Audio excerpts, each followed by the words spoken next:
14 ಇದು ಪ್ರೇಮಿಗಳ ದಿನ ಅಲ್ಲ, ಯೋಧರ ಕರಾಳ ದಿನ.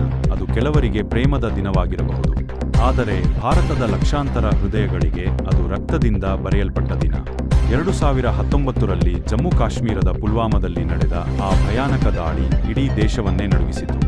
40ಕ್ಕೂ ಹೆಚ್ಚು ನಮ್ಮ ಸಿಆರ್ಪಿಎಫ್ ಯೋಧರು ಕ್ಷಣಾರ್ಧದಲ್ಲಿ ಹುತಾತ್ಮರಾದರು. ಆ ದಿನ ಇಡೀ ದೇಶವೇ ಅತ್ತಿತು. ಮಗನನ್ನು ಕಳಕೊಂಡ ತಾಯಂದಿರು ಅತ್ತರು, ಮಕ್ಕಳು ತಂದೆಯನ್ನು ಕಳೆದುಕೊಂಡರು.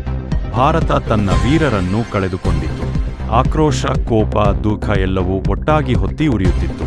ಪ್ರತಿ ಭಾರತೀಯನ ಹೃದಯದಲ್ಲಿ ಒಂದೇ ಶಪಥ, ಇದಕ್ಕೆ ಉತ್ತರ ಬೇಕು. ಆದರೆ ವರ್ಷಗಳು ಕಳೆದರೂ ಇನ್ನೂ ಒಂದು ಪ್ರಶ್ನೆ ಅನೇಕರ ಮನಸ್ಸಿನಲ್ಲಿ ಜೀವಂತವಾಗಿದೆ. ಸುಮಾರು 300 ಕೆಜಿ RDX. ಅಷ್ಟು ಭಾರೀ ಸ್ಫೋಟಕ ಎಲ್ಲಿಂದ ಬಂತು? ಹೇಗೆ ನಮ್ಮ ಭದ್ರತಾ ವಲಯವನ್ನು ದಾಟಿತು? ಯಾರು ಅದರ ಹಿಂದೆ? ಇದು ಕೇವಲ ರಾಜಕೀಯ ಪ್ರಶ್ನೆಯಲ್ಲ, ಇದು ಹುತಾತ್ಮರಾದ ಯೋಧರ ಕುಟುಂಬಗಳ ಪ್ರಶ್ನೆ. ಇದು ದೇಶಭಕ್ತರ ಹೃದಯದ ಪ್ರಶ್ನೆ. ಇದು ನ್ಯಾಯಕ್ಕಾಗಿ ಕೇಳುವ ಪ್ರಶ್ನೆ. ನಾವು ವೀರರನ್ನು ಮರೆಯಬಾರದು, ಪ್ರಶ್ನೆಗಳನ್ನು ನಿಶ್ಶಬ್ದಗೊಳಿಸಬಾರದು. ನ್ಯಾಯ ಸಿಗುವವರೆಗೂ ಪ್ರಶ್ನೆ ಜೀವಂತವಾಗಿರಬೇಕು. ಪುಲ್ವಾಮಾ ಕೇವಲ ಒಂದು ದಾಳಿ ಅಲ್ಲ, ಅದು ಭಾರತದ ಮನಸ್ಸಿನ ಮೇಲೆ ಬಿದ್ದ ಗಾಯ.